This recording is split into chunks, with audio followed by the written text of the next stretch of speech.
안녕하세요. 오늘의 책 리뷰는 다이어트 불변의 법칙이라는 제목의 책입니다. 제가 이 책을 읽고서 미리 미주신 부분들을 보면서 리뷰를 시작하도록 하겠습니다. 먼저 목차를 보겠습니다. 지금 당장 다이어트를 멈춰라. 수분이 많은 음식을 먹어라. 아무 음식이나 섞어 먹지 마라. 살아있는 음식을 먹어라. 단백질 강박증을 버려라. 뚱뚱하다고 생각하면 더 뚱뚱해진다. 다이어트를 할 때 궁금한 질문들. 이렇게 총 7가지 챕터로 구분이 되어 있습니다. 비만은 외모의 문제뿐 아니라 수많은 질병의 원인이 된다는 것을 알게 되었다. 중요한 것은 하루를 신선한 주스로 시작하라는 것뿐이다. 원한다면 그 주스에 덧붙여 신선한 과일 샐러드 혹은 그냥 신선한 과일을 더 먹을 수도 있다. 좋아하는 과일은 어떤 것이든 먹을 수 있다. 그러나 통조림에 들어있는 과일은 절대 안 된다. 살아있는 과일이라면 원하는 만큼 얼마든지 배불리 먹어도 좋다. 이 앞에서 말하는 하루를 신선한 주스의 주스는 시중에서 파는 여러 가지 단맛이 또 추가된 주스가 아니라 실제로 생과일을 녹즙기로 짜낸 우리가 직접 만든 주스를 얘기하는 겁니다. 음식을 언제 어떤 배합으로 먹는가가 엄청나게 중요한 것을 깨닫게 될 것이다. 저자의 핵심 주장은 이렇다. 수분이 많은 자연 상태의 채소와 과일을 가장 우선적으로 먹어라. 그리고 에너지의 대부분은 자연 상태의 탄수화물 식품을 통해서 섭취하라. 원한다면 소량의 단백질 음식을 섭취할 수 있지만 단백질은 우리 몸에서 에너지로 쓰이지 않을 뿐만 아니라 필요 이상 먹을 경우 엄청난 에너지를 사용해서 폐기해야 하기 때문에 최대한 적게 섭취하라. 탄수화물 음식을 먹을 때는 단백질 음식을 먹지 말고 단백질 음식을 먹을 때는 탄수화물 음식을 먹지 마라. 그리고 낮 12시 이전에 공복을 유지하는 것이 좋지만 먹는다면 과일과 채소만 먹어라. 이 원칙만 지킨다면 체중이 감소하고 건강이 회복되는 것은 시간 문제다. 대부분의 사람들은 이 참담한 다이어트가 끝나고 나면 무엇을 먹을 것인지를 생각한다. 먹을 것을 생각하면서 어떻게 다이어트에 성공할 수 있을까? 자신을 배고프게 만드는 것은 정답이 아니다. 이것은 나중에 폭식을 조장하여 문제를 더 복잡하게 만든다. 또 하나의 문제는 다이어트가 일시적이라는 것이다. 당연히 그 결과도 일시적일 수밖에 없다. 당신은 평생 날씬하게 살고 싶은가? 몇 달만 날씬해지고 싶은가? 임시적인 조치는 임시적인 결과는 않는다. 다이어트는 식사를 엄격히 통제하기 때문에 실패한다. 우리 중에서 음식에 관한 한 오랫동안 성공적으로 통제할 수 있는 사람은 아주 드물다. 그들은 지속적으로 늘어나는 몸무게와의 싸움을 단번에 끝내주는 만병통치약을 찾아 나선다. 바로 그것이 문제다. 우리가 시중에서 유행하는 다이어트를 시작하면 우리의 몸은 새로운 음식과 약물에 적응하면서 혼란에 빠진다. 그 자연스럽지 않은 음식과 약물을 먹는 시간이 끝나면 몸은 옛날 방식에 다시 적응해야 한다. 이것은 마치 고무줄을 반복적으로 늘렸다 줄였다는 것과 같다. 결국 그것은 끊어질 것이다. 만약 당신이 다이어트로 자신의 몸을 이리저리 흔들어 놓으면 당신의 몸도 바람에 빠진 풍선처럼 축 늘어지고 생기를 잃을 것이다. 자연위생학의 기본 원리는 이렇다. 몸이라는 것은 문제가 닥쳤을 때 스스로 알아서 정화하고 스스로 치유하며 스스로 건강한 상태를 유지하는 방향으로 나간다는 것이다. 우주의 모든 치유 능력이 사람의 몸에 있다는 말이다. 따라서 자연의 법칙을 따르기만 하면 인간은 살이 찌지도 않고 병에 걸리지도 않는다는 개념에 근거하고 있다. 따라서 우리는 자연의 법칙을 어겼을 때만 문제가 발생하게 된다. 우리의 몸은 스스로 체중을 직접 조절할 수 있는 능력이 있다. 우리는 이것을 선천적으로 가지고 태어난다. 이것은 자연의 법칙, 즉 진실인 것이다. 우리 몸은 하루 24시간 동안 1천조 가지의 일을 수행한다. 100만도 아니고 10억도 아니고 1조도 아니고 1천조다. 그리고 우연히 이루어지는 것이 아니라 정밀하고 완벽하게 신진대사와 생존을 위한 생명 유지의 과정을 수행한다. 인간 몸의 엄청난 기능과 위대한 과정을 알게 된다면 우리는 경외감에 놀라 벌떡 일어서게 될 것이다. 그렇다면 생각해보자. 이렇게 정교한 우리의 몸에 체중 조절 장치가 없다는 것이 말이 되는가? 그런 일은 절대로 있을 수 없다. 몸의 체중 조절 장치는 태어나면서 갖춰진 것이다. 환자에게 약물보다 훨씬 더 강력한 효과를 지니는 것이 있다. 바로 음식이다. 현대의학은 음식이 몸에 미치는 영향을 완전히 무시하고 있다. 간단히 말해서 모든 질병의 원인이 음식이라는 말이다. 우리 인간이 음식을 바꿈으로써 암과 심장병과 고혈압과 당뇨를 고칠 수 있다는 말이다. 인체 8시간 주기, 낮 12시에서 저녁 8시는 섭취 주기, 저녁 8시에서 새벽 4시는 동화 중이, 새벽 4시부터 낮 12시는 배출 주기. 음식이 위를 빠져나가는 데는 최소 3시간이 지나야 한다. 지금 툭 삐져나온 뱃살과의 전쟁을 치르고 있는 사람들에게는 배출 주기에 가장 신경을 써야 한다. 배출 주기에 장애물이 생긴다면 날씬한 몸매를 성공적으로 만들 수 없다. 그만큼 중요한 것이다. 독성 노폐물과 비만에서도 벗어나려면 배출 주기가 관건이다. 성공적으로 체중을 줄이는 비결은 몸의 독성 노폐물을 제거하는 것이다. 독성 노폐물을 제거하지 않고는 절대 날씬한 몸으로 돌아갈 수 없다. 인간은 음식을 본래 상태에서 이상야릇하게 변형시키는 묘한 습성이 있는 유일한 동물이다. 모든 야생동물들은 자연에 있는 것을 그대로 먹는다. 그래서 야생동물에게는 병도 없고 비만도 없는 것이다. 그러나 우리 인간은 신선한 음식보다는 가공해서 먹어야만 직성이 풀리는 지구상의 유일한 동물이다. 당연히 병과 비만이 따라온다. 우리가 손을 대기 전에 마트에서 가공되어 있지 않았다면 어떤 방법으로든 그것을 변형시켜서 먹고야만 하는 묘한 동물이다. 우리는 거의 모든 음식을 튀기거나 찌거나 볶거나 삶거나 끓이거나 굽거나 한다. 자연 상태의 몸은 이 변형된 많은 음식을 처리하는 데 익숙하지 않다. 당연히 불완전하게 소화된 부산물이 몸에 수많은 찌꺼기를 만들어낸다. 이 찌꺼기는 독성이 있다. 아주 많이 있다. 이런 종류의 음식이 식사의 줄을 이룬다면 몸이 혹사당하지 않는 것이 더 이상한 일일 것이다. 매일 몸에서 제거하는 것보다 더 많은 독성 노폐물이 만들어지면 그 나머지는 어딘가에 저장되어야 한다. 항상 자신을 보호하고 본래의 모습을 유지하려고 꾀하는 몸은 이 노폐물을 뇌나 심장 등 생명의 중요한 계통 주변에 쌓으려고 하지 않는다. 그곳에 쌓아둔다는 것은 죽음으로 가는 급행 열차이기 때문이다. 그것은 지방 조직이나 근육처럼 안전한 장소에 저장된다. 허벅지, 엉덩이, 허리둘레, 팔뚝, 턱 밑이 그 장소들인데 이 모두가 우리가 살이 제일 붉어져 나왔다고 한탄하는 곳이다. 이 문제를 해결하지 않는다면 당신은 절대 비만을 해결할 수 없다. 이 축적된 독성 노폐물을 제거하려면 엄청난 에너지가 소모된다. 온몸이 발버둥을 쳐야 한다는 말이다. 당연히 우리의 몸은 불쾌감과 무기력함으로 소진될 수밖에 없다. 수분 함유량이 높은 음식은 이 땅에서 자라는 음식을 말한다. 자연적으로 수분 함유량이 아주 높은 두 가지 음식을 의미하는 것이다. 오직 두 가지밖에 없다. 그것은 과일과 야채이다. 당신이 먹는 그 밖의 모든 것은 농축된 음식이다. 농축되었다는 말은 가공 처리나 요리를 통해 물이 제거되었다는 것을 의미한다. 당신이 원하는 체중 감소를 위해서 과일과 채소만을 먹어야 한다고 말하는 것은 아니다. 내가 얘기하고자 하는 것은 우리 몸의 70%가 수분으로 이루어져 있기 때문에 우리는 70%가 수분으로 포함된 음식을 먹어야 한다는 것이다. 그 말은 과일과 야채가 식사의 주가 되어야 한다는 것을 의미한다. 나머지 30%는 농축된 음식, 빵, 곡식, 콩류 등으로 이루어질 것이다. 왜 인간에게는 수분이 이토록 중요할까? 수분은 음식에 있는 영양분을 몸의 모든 세포에 전달하는 역할과 독성 노폐물을 제거하는 역할을 한다. 어리석은 인간이 정기적으로 씻거나 세척하지 않는 것이 하나 있다. 무엇일까? 그렇다. 바로 우리 몸의 내부이다. 우리는 몸의 내부가 세척되지 않는 방식으로 음식을 먹고 산다. 그렇기 때문에 미국의 3분의 2가 비만이다. 또한 그렇기 때문에 미국인 4중에 3사람이 자연사하지 않고 심장병이나 암에 걸려 사망하는 것이다. 매일 샤워를 하면서도 그보다 훨씬 중요한 몸의 내부는 씻지 않는 치명적인 결함을 가지고 산다. 유일한 해결책은 수분 함유량이 높은 음식을 먹는 것이다. 물을 마시는 것은 소용이 없다. 이것이 중요하다. 의사들은 하루에 2리터나 3리터의 물을 마시라고 충고한다. 몸에 수분을 공급하고 불순물을 걸러내야 하기 때문이라고 한다. 물론 맞는 말일 수도 있다. 그러나 그것은 근본적으로 틀렸다. 왜냐하면 물은 과일과 채소에 있는 수분처럼 효소와 각종 원소들을 몸으로 운반하지 못한다. 우리 몸의 순화계통의 모든 기능은 이 수분이 정기적으로 공급될 때 가장 쉽게 이루어진다. 이 식사가 과일과 채소로 이루어져 있는가 본인에게 물어보라. 음식을 먹을 때마다 본인에게 질문해야 하는 아주 중요한 대목이다. 아주 간단하다. 나는 지금 독소를 제거하고 정화시키는 음식을 먹고 있나? 아니면 내 몸의 순환을 막히게 하고 독소를 생산해내는 음식을 먹고 있는가? 지금부터 밥상을 앞에 두면 식사의 70%가량이 수분이 많은 음식으로 되어 있나 살펴보라. 이상한 일이지만 우리는 공짜로 얻는 것을 가장 함부로 대한다. 우리는 훌륭한 몸을 공짜로 가지고 태어났기 때문에 그것을 당연한 것으로 받아들이고 함부로 하는 경향이 있다.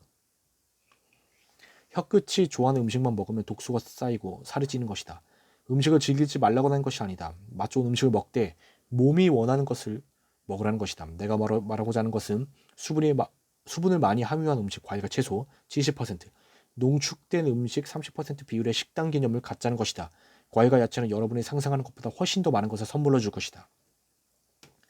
날씬한 몸매로 활력이 넘치고 원기 왕성하게 살아있기를 원하면 살아있는 음식을 먹어야 한다. 살아있는 몸은 살아있는 음식으로 만들어진다. 살아있는 음식은 수분 함유량이 많은 음식이다. 수분이 많지 않다면 그 음식은 살아있는 것이 아니다. 매일 먹는 음식의 대부분이 가공 처리되었거나 변형된 음식이 차지한다면 그것이 우리 몸에 어떤 영향을 미치게 될지는 당신의 상상력에 맡기겠다. 과일과 야채는 수분이 엄청나게 많다. 다른 음식들은 모두 농축되어 있다. 요리나 가공 처리하는 과정에서 수분이 거의 다 빠져나가기 때문이다. 인체에 세포화되어 있는 효소는 식물에 있는 것과 똑같다. 그리고 몸에 있는 각각의 원자는 식물의 원자와 일치하는 유사성을 지니고 있다. 결과적으로 세포를 다시 만들거나 그 세포를 대체하기 위해 특정 원자가 필요할 때 우리 몸은 우리가 먹은 야채나 과일에서 그것을 얻어낸다. 몸 세포와 정확히 같은 종류의 형태와 원자를 자석과 같은 흡입력으로 몸의 그 세포까지 끌어당긴다. 효소는 섭씨 54도가 넘는 열에는 매우 민감하다. 섭씨 54도에서 이들은 모두 죽는다. 섭씨 54도가 넘게 음식을 요리하는 것은 효소에겐 사용 선고이고 남은 것은 죽은 음식뿐이다. 자신이 저술한 다른 모든 책에서 워커 박사는 날씬하고 활기찬 몸을 유지하는 것이 목표라면 수분 함유량이 높은 음식을 소비하라고 말한다. 그 말을 한 사람이 바로 살아있는 증거다. 그는 116세이면서 활동적이고 건강하게 살고 있다. 나라면 그의 말을 들을 것이다. 몸에서 가장 에너지가 많이 소모되는 것은 어디일까 생각해보라. 다리 근육일까 뇌일까 심장일까? 틀렸다. 그것은 바로 소화기관이다. 점심 식사 후에 졸리고 힘이 처지는 경험을 모두 해보았을 것이다. 왜 그럴까? 모든 에너지가 소화기관의 음식을 처리하는 데 집중되기 때문이다. 달리거나 수영하거나 자전거를 타는 것보다 더 많은 에너지가 소화에 소모된다. 사실상 음식을 소화하는 것보다 더 많은 에너지가 소요되는 것에 이름을 댈 수가 없다. 우리 몸은 위에서 한 가지 이상의 농축 음식을 동시에 소화할 수 없도록 만들어졌다. 이것은 아주 단순하다. 그러나 중요한 말이다. 농축 음식이 무엇을 의미하는지를 기억해야 한다. 과일과 채소가 아닌 것은 무엇이든 농축되었다. 사람의 위는 한 번에 하나 이상의 농축 음식을 소화할 수 없다. 이것은 한 번에 한 가지 이상의 농축 음식을 먹어서는 안 된다는 것을 말해준다. 우리 인간은 사자, 기린, 돼지, 말, 원숭이의 음식을 모두 먹는다. 또한 인간은 이 동물들이 먹고 있는 음식을 먹을 뿐만 아니라 밥상 위에 이 모든 것을 올려놓고 한꺼번에 먹는다. 여기서 문제가 발생한다. 이것은 소화기관에 엄청난 부담을 주며 독성 노폐물을 만들어내고 엄청난 양의 에너지를 소모시킨다. 탄수화물과 단백질이 혼합되었을 때 위에서는 항상 소화가 지연되었다. 그 정도는 개인마다 그렇게 섭취된 특정 단백질이나 탄수화물에 따라 차이가 발생한다. 두 가지 농축 음식을 동시에 먹는 것은 음식이 부패하게 되는 큰 요인이다. 썩은 음식은 동화될 수 없다. 부적절한 음식의 배합은 동화 중이야 배출 주기를 철저하게 방해한다. 채소는 특정 소화액이 필요가 없다. 채소는 중화액이나 산성, 알칼리성 액에서도 분해된다. 당신이 원하는 만큼 먹고 원하는 음식을 먹어도 좋다. 그러나 모든 음식을 한꺼번에 쏟아놓거나 그것들을 모두 동시에 먹지 않도록 하기 바란다. 이 방법은 부패도 되지 않고 발효도 되지 않기 때문에 음식에 있는 영양분을 최대한도로 추출할 수 있다. 만약에 콩처럼 단백질과 탄수화물이 혼합된 음식만 따로 먹으면 상관없다. 그러면 몸은 효율적으로 소화를 진행할 수 있도록 소화의 분비와 분비 시간을 스스로 조절하게 된다. 그러나 별개의 탄수화물 음식과 별개의 단백질 음식을 한 끼에 먹으면 소화에 필요한 소화의 분비가 복잡해지고 힘이 들어진다. 콩처럼 단백질과 탄수화물이 함께 섞인 음식을 먹는 것과 개별 단백질 음식과 개별 탄수화물 음식을 섞어 먹는 것과는 엄청난 차이가 있다. 두 개의 서로 다른 단백질 음식을 섞어 먹는 것은 위험하다. 이유는 단백질마다 성격이 아주 다르고 복잡하게 구성되어 있어 한 가지 이상의 단백질에 필요한 소화 요건을 갖추기 위한 조절이 불가능하기 때문이다. 따라서 두 가지의 단백질은 몸 조직에서 부패한다. 고기, 계란, 유제품이나 견과류와 같이 서로 성격이 다른 단백질을 동시에 먹어서는 안 된다는 의미다. 탄수화물은 단백질만큼 분해가 어렵지 않다. 따라서 하나 이상의 탄수화물 음식을 함께 먹을 수 있다. 음식을 적절히 배합한다고 해서 먹고 싶은 음식을 먹지 말라는 것이 아니다. 단지 음식들을 한꺼번에 먹어서는 안 된다는 것뿐이다. 하루에 얼마나 많은 단백질을 먹을 것이냐보다 얼마나 많은 과일을 먹을 것이냐에 대해 고민해야 한다. 수십 년 동안 나는 단백질이 결핍된 경우를 본 적이 없다. 절대적인 열량 섭취가 부족한 기아 상태에서 발생하는 단백질 결핍성 소화 영양 실조증은 예외라 한다. 그러나 단백질 중독에 걸린 사람들은 수만 명을 만날 수 있었다. 그들 대부분은 충분한 양의 과일을 먹고 있지 않았다. 단백질의 초과 소비는 유방암, 간암, 방광암과 연관되어 있고 백혈병 발생의 증가에도 관련되어 있다. 모든 과일은 8에서 90%가 세정 작업을 수행하고 에너지를 만들어주는 수분으로 이루어져 있다. 더욱이 생존을 위해 몸이 필요로 하는 모든 비타민과 미네랄, 탄수화물, 아미노산 등이 함유되어 있다. 과일에 내재한 생명의 힘은 다른 어떤 음식과도 비교할 수가 없다. 과일은 몸에 쌓인 찌꺼기를 몸에서 씻어내는 기본적인 성질을 가지고 있다. 많은 종류의 과일에서 발견된 놀라운 물질이 심장질환이나 심장 발작의 위험을 줄여줄 수 있다. 그 물질은 끈적끈적한 피로 인해 동맥이 막히는 것을 방지함으로써 심장을 보호한다. 과일은 소화하는 데 다른 어떤 음식보다 적은 에너지를 필요로 한다. 사실상 거의 아무런 에너지도 요구하지 않는다. 우리 몸에 의해 소비되는 모든 것은 결국에는 분해되어 포도당, 과당, 글리세린, 아미노산, 지방산으로 변형되어야 한다. 뇌는 포도당 이외의 다른 어떤 것에도 의존하지 않는다. 과일은 몸 안에서 포도당 그 자체다. 다른 음식에 비해 극소량의 에너지만 있으면 과일은 소화되고 흡수될 수 있다. 다른 음식들은 1시간에서 4시간 정도 위에서 머문다. 그것도 적절히 배합된 것을 먹었을 경우에만 그렇다. 음식이 덜 노출되어 있고 잘 배합될수록 위에서 머무는 시간이 줄어든다. 더 많이 농축되고 배합이 복잡할수록 위에 머무는 시간은 길어진다. 과일은 위에서 소화 과정을 거치지 않는다. 아주 조금도 거치지 않는다. 과일은 이미 소화 과정을 거친 상태이다. 바나나, 건대추, 야자, 말린 과일 같이 위에서 머무르는 시간이 좀 더 긴 것을 제외하고 모든 과일은 아주 짧은 시간만 위에서 머문다. 이것은 마치 터널을 지나듯이 2에서 30분 만에 위를 통과한다. 그들은 분해되자마자 넘쳐나는 에너지를 창자에 풀어넣는다. 과일의 올바른 섭취란 무엇인가? 매우 단순하다. 과일은 위에서 오랫동안 머물지 않는다. 따라서 올바른 섭취란 과일을 다른 어떤 것과 동시에 먹어서는 안 된다는 것이다. 또한 식사 후에 먹어서도 안 된다는 것이다. 과일을 먹을 때는 빈속에 먹는 것이 필수적이다. 채소와 함께 과일은 몸에 쌓인 산성을 중화시키는 독특한 능력이 있다. 부적절한 음식의 배합과 수분 함유량이 높지 않은 음식, 과도한 동물성 음식, 식품 첨가제, 오염된 공기, 오염된 물, 스트레스, 이 모든 것들이 몸을 오염시키고 산성화시킨다. 몸이 산성화되면 그 몸에 그 증상이 나타난다. 몸이 붓고 체중이 늘어난다. 멍울이 생기고 대머리 되며 신경이 날카로워진다. 눈 밑에 검은 자국이 생기고 얼굴에 주름이 생긴다. 위 궤양이 생겼다는 증거이며 몸이 산성화되었다는 직접적인 증거다. 과일을 제대로만 먹는다면 몸에 있는 산성을 중화시켜서 놀랍게 원기를 회복시킬 수 있다. 올바른 과일 섭취의 원리를 알기만 하면 아름다운 외모, 장수, 건강, 에너지, 행복, 날씬한 몸매를 모두 가질 수 있음은 자명한 사실이다. 어떤 과일이든 신선해야 한다는 것이다. 이것은 아무리 강조해도 지나치지 않는다. 열로 가공되고다 변형된 과일은 오히려 해로울 뿐이다. 우리 몸은 자연적인 상태의 과일만 이용할 수 있다. 구운 사과, 과일 통조림, 요리한 사과 소스, 파이는 어떤 정화 능력도 영양분도 공급하지 않는다. 뿐만 아니라 몸에서 독성화되고 산성화되기 때문에 내장기관의 내벽에 손상을 줄 가능성이 있어 아주 해롭다. 과일을 요리하면 그 소중한 가치를 파괴시킬 뿐이다. 모든 과일은 신선하고 요리되지 않은 상태로 섭취되어야 한다. 그렇지 않으면 여기서 제시한 많은 효과들을 볼 수 없게 된다. 과일 주스에도 똑같이 적용된다. 신선해야 한다. 공장에서 농축되어 만들어진 오렌지 주스는 저온 살균 처리되면서 마시기도 전에 산성화된다. 시중의 오렌지 주스는 모두 100% 산성이다. 이 액체를 마시면 체중 감소에 도움이 되는 것이 아니라 오히려 살을 찌운다.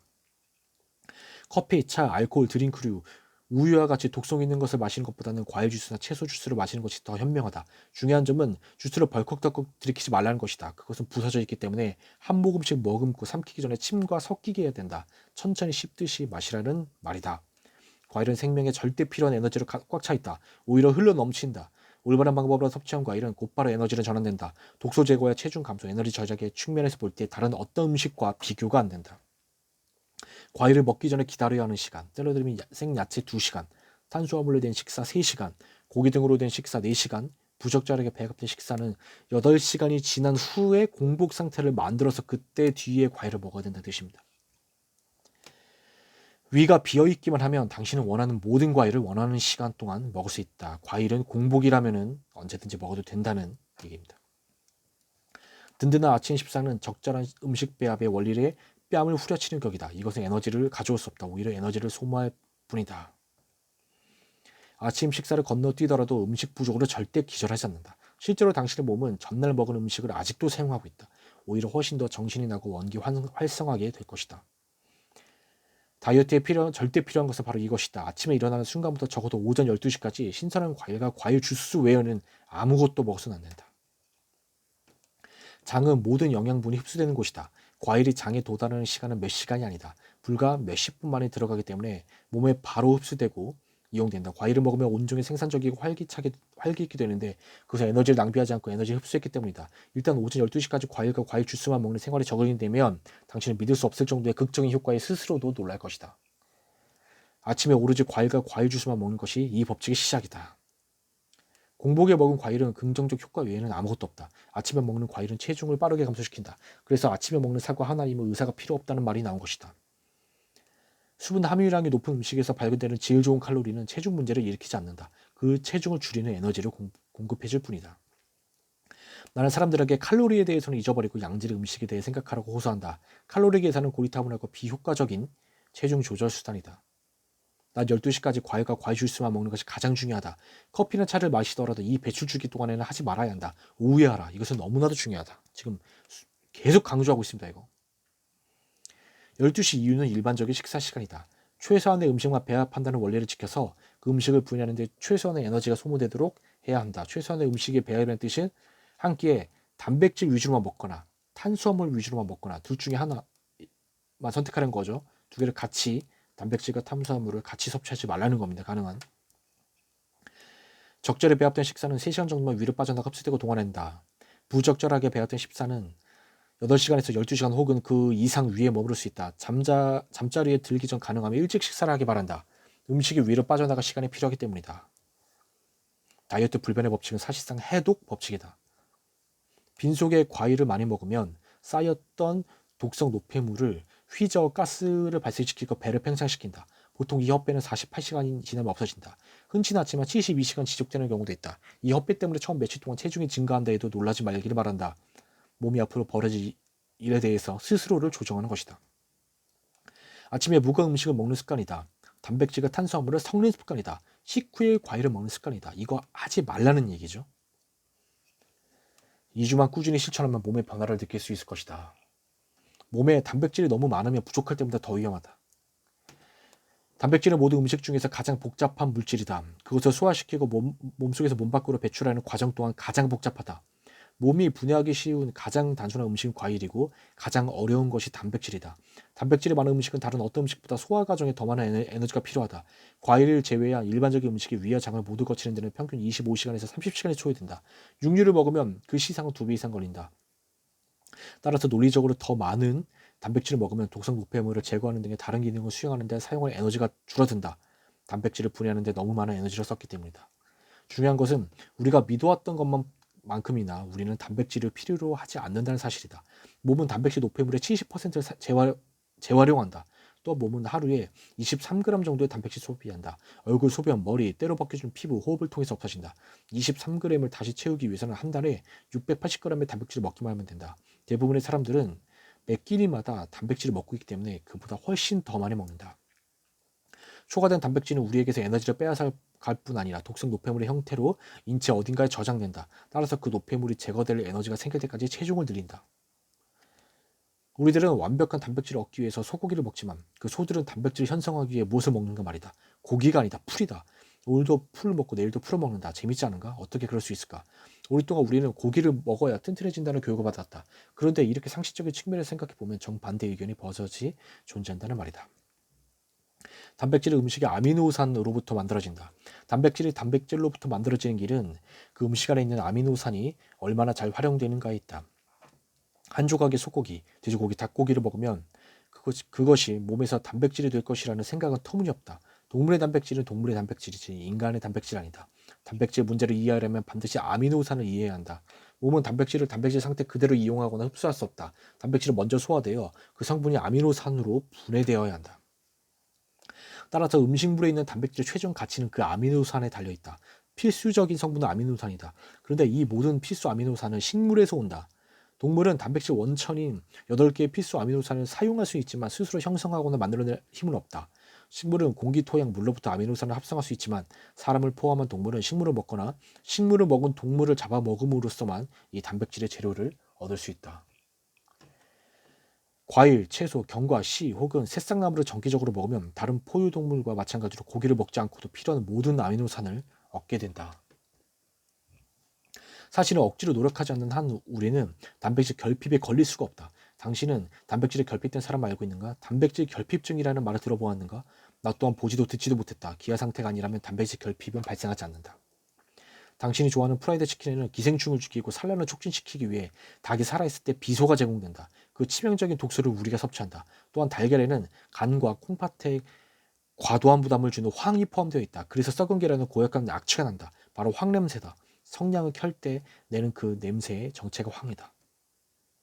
고기를 제외하고 유제품만큼 다이어트 법칙을 더 빨리 파괴하는 것은 아무것도 없다는 것이다. 고기와 우유는 살을 빼는데 가장 큰 적이라는 말이다.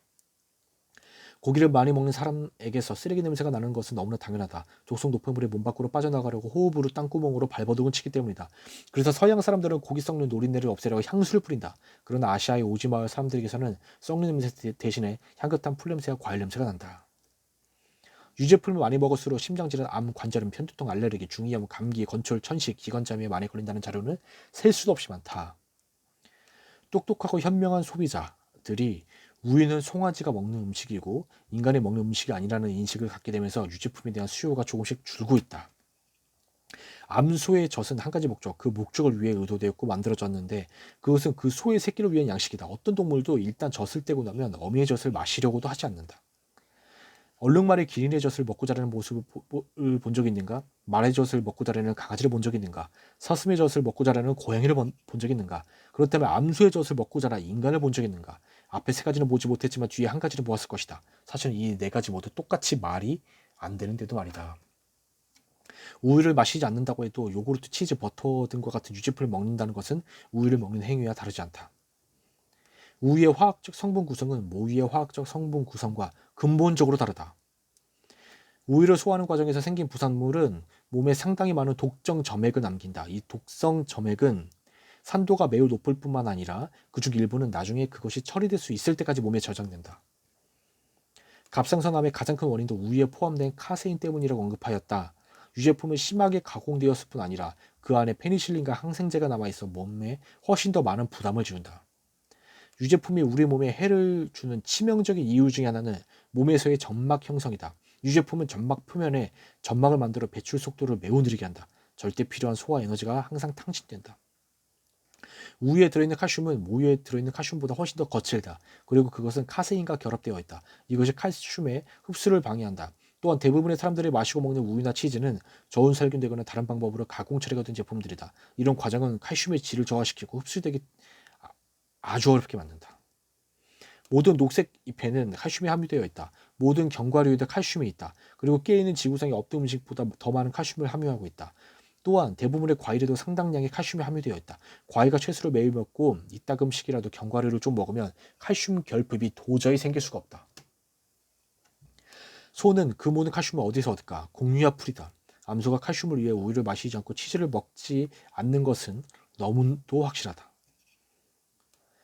사람들이 칼슘을 위해 유제품을 먹지만 그들이 먹은 유제품을 중화시키기 위해 인체 내에 칼슘이 사용되는 사실은 매우 중요하다. 참으로 모순이 아닐 수 없다. 몸을 칼슘으로 채우려고 할 것이 아니라 식습관을 바꿔 몸에 산성이 더 적게 형성되도록 해야 한다. 유제품의 소비를 줄이는 즉시 견과류와 씨앗류를 일주일에 두세 번 정도로 먹으면 손발톱과 머리카락은 전보다 훨씬 튼튼하고 자라고 윤택이 날 것이다.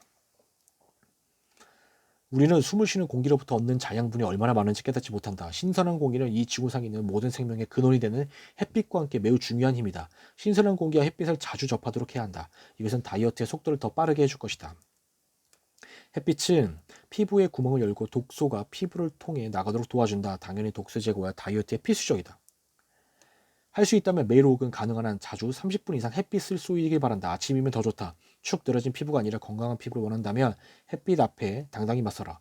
당신의 피부가 적응할 때까지 약간의 시간은 걸릴 것이다. 그 시간만 지나면 당신의 피부는 달라질 것이다. 그 피부 아래 숨어있는 당신의 몸도 살려낼 것이다. 하루에 해야 할 최소한의 운동량을 채우라는 것이다. 그 최소한의 운동량은 30분간 활기차게 걷는 것이다. 이상적인 시간은 이른 아침이다. 그때 공기는 가장 신선하고 우리의 몸도 역시 깨어있는 시간이다. 카페인은 코카인과 비슷하게 중앙신경계통을 자극한다. 그리고 심장박동을 증가시키고 혈관의 직경을 변화시킨다. 혈압의 증가, 태아의 선천성 결손, 당뇨, 신부전증, 위궤양, 췌장암, 귀가려움증, 근육의 떨림, 불안감, 불안정한 수면, 장염을 포함한 수많은 질병과 연결되어 있다. 또한 카페인은 혈당치를 교란시키고 췌장으로 하여금 인슐린을 분비하게 한다. 카페인이 제거된 커피나 홍차는 좀 낫지 않느냐고 질문하는 사람들이 있다. 카페인을 제거하는 과정에는 부식성이 아주 높은 용매가 필요한데 그 용매가 커피 열매에 스며들게 된다. 카페인을 제거하는 약물을 당신이 마시게 된단 말이다. 약물을 마실 것인가? 차라리 카페인을 마실 것인가? 나에게 물어본다면 차라리 카페인이 있는 커피를 마시겠다. 그것이 오히려 자연의 법칙에 더 가깝기 때문이다. 커피가 콩팥까지 빠져나간 데는 24시간이 걸린다. 너무나 많은 시간이 걸린 것이 문제다. 커피와 차는 몸에서 순수한 산성으로 변한다. 혈액에 산성이 많을수록 몸은 그것을 중화시키려고 더 많은 수분을 흡수하려고 발버둥친다. 그렇게 해서 몸무게가 더 늘어나는 것이다. 청량 음료가 치아의 에나멜을 완전히 부실시킬 수 있으며 이틀 안에 치아를 죽처럼 흐물하게 만든다고 발표했다. 범인이 되는 주성분은 인산이라 불리는 끔찍스러운 혼합물이다. 이들 음료수에는 사과산, 탄산, 에리소르빈산과 같은 온갖 것들이 함유되어 있다. 음식과 함께 청량 음료를 마시며 음식을 잘 소화시키는커녕 발효되어 내장을 혼란에 빠뜨린다. 입에서 달콤하게 속삭인 다음 몸에 들어가서는 완전히 파괴해야 하는 속임수가 아니고 무엇이겠는가. 그렇게 치명적인 음료를 우리 아이들에게 마시게 하는 것은 범죄 행위다. 달면서도 완전한 식품은 오직 과일뿐이다. 과일에 있는 당은 정제하지 않은 것이어서 몸이 원하는 영양분을 완벽하게 제공한다. 모든 알코올은 콩팥과 간에 심한 부담을 준다. 우리 조상 중 어느 누구도 비타민제가 없어도 비타민 결핍증에 걸린 사람 없었다. 신경 손상, 위장장애뿐만 아니라 간의 치명적인 손상을 일으키는 비타민제도 있다고 발표했다. 우리 몸에 필요한 모든 비타민과 미네랄은 과일과 채소의 필요 이상으로 풍부하게 함유되어 있다. 적은 양의 과일과 채소만으로도 얼마든지 그 필요량을 맞출 수 있다. 비타민제는 몸에서 독성을 질 뿐이다. 우리 몸은 음식에 포함된 비타민과 미네랄만을 가장 효율적으로 사용한다. 일단 제거되고 분리되고 정제되면 그 비타민은 가치를 잃는다. 건강은 병이나 캠에 담겨 있는 것이 아니다. 절대 돈으로 살 수 없음을 명심하라. 자연 상태의 천연 소금은 오히려 몸에 부족한 미네랄을 공급해서 몸을 활성화시킨다. 그러나 정제음은 고혈압을 일으키는 원인이 된다. 정제음의 과도한 섭취는 콩팥에 염증을 일으켜 신장염이 될 수 있다. 짠 것을 먹고 싶다면 천연 소금을 사용하도록 한다. 입자가 거친 천연 소금을 수동 분말기에 넣어 갈아서 사용할 수도 있고 절구에 쪄서 사용할 수도 있다. 뇌는 포도당 이외에는 어떤 것도 사용하지 않는다. 지방이나 단백질도 사용하지 않는다. 뇌는 필요한 포도당을 혈액에서 가져온다. 뇌에 필요한 만큼 충분한 포도당이 혈액에 없으면 경보가 울리게 된다. 이 경보가 바로 당뇨, 즉 저혈당 증상이다. 결론적으로 혈액에 포도당이 충분치 않은 것이 저혈당이다. 이 상황을 바로잡기 위해서 몸에 당을 주입하는 게 일반적이다. 혈액에 당이 많아지면 저혈당이 되지 않는다. 그런데 여기에 문제가 있다. 온전한 포도당을 공급해야만 하는 것이다. 가공된 당은 어떤 형태든 상황을 악화시킬 뿐이다. 몸이 정말 필요한 당은 신선한 과일에 함유되어 있다. 과일에 있는 당의 과당은 몸에서 다른 어떤 탄수화물보다 빨리 포도당으로 변한다. 다시 한번 기억하자. 가장 중요한 것은 과일을 옳은 방법으로 먹어야 한다는 것이다. 이 말은 빈속에 먹는 것을 의미한다. 과일의 당은 원래 완전한 상태이므로 위를 빠른 시간에 통과하고 1시간 만에 혈액에 스며들 것이다. 임신한 여성들은 우유를 먹지 않고도 얼마든지 칼슘을 섭취할 수 있다. 신선한 과일, 콩, 양배추, 배추, 상추, 견과류, 깨 등에서 언제든지 칼슘을 얻을 수 있다는 것을 기억해야 한다. 음식에 얼마나 많은 칼슘이 함유되어 있느냐가 중요한 게 아니다. 실제로 흡수할 수 있는 칼슘이 얼마냐가 중요하다. 임신 기간에 칼슘 영양제를 복용한다 해도 소용없다. 오히려 종종 태반에 유해한 칼슘을 쌓이게 하기도 한다. 이들 영양제들은 모두 무기질 칼슘인데 인간은 그것을 몸에서 다시 흡수할 수 없다. 커피차, 청량음료, 초콜릿과 많은 약에 함유된 카페인은 선천성 기형과 연결되어 있다. 지속적으로 음식을 적절히 배합하고 수분 함유량이 높은 음식을 먹고 오전에 과일만 먹는 생활 습관을 실천하면 당신은 목적에 도달할 것이다. 좀 더 빨리 살을 빼고 싶다면 하루 종일 수분이 많은 샐러드와 과일을 먹도록 한다. 며칠만 실천해도 생각보다 훨씬 더 살이 빠질 것이다. 네, 제가 오늘 준비한 리뷰는 여기까지입니다. 워낙 중요한 내용이 많아서 오늘 미줄친 부분이 굉장히 많고 리뷰 내용도 많았습니다.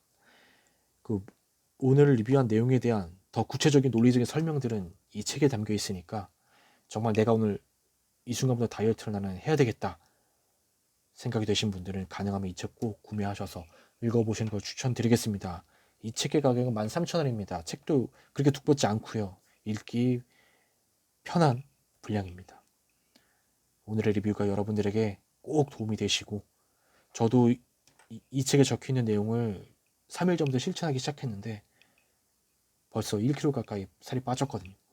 이제 더 실천해보고 정말 획기적으로 또 살이 빠지게 되면 다시 한 번 더 유튜브에 영상을 올리도록 하겠습니다. 오늘의 리뷰를 마치겠습니다. 감사합니다.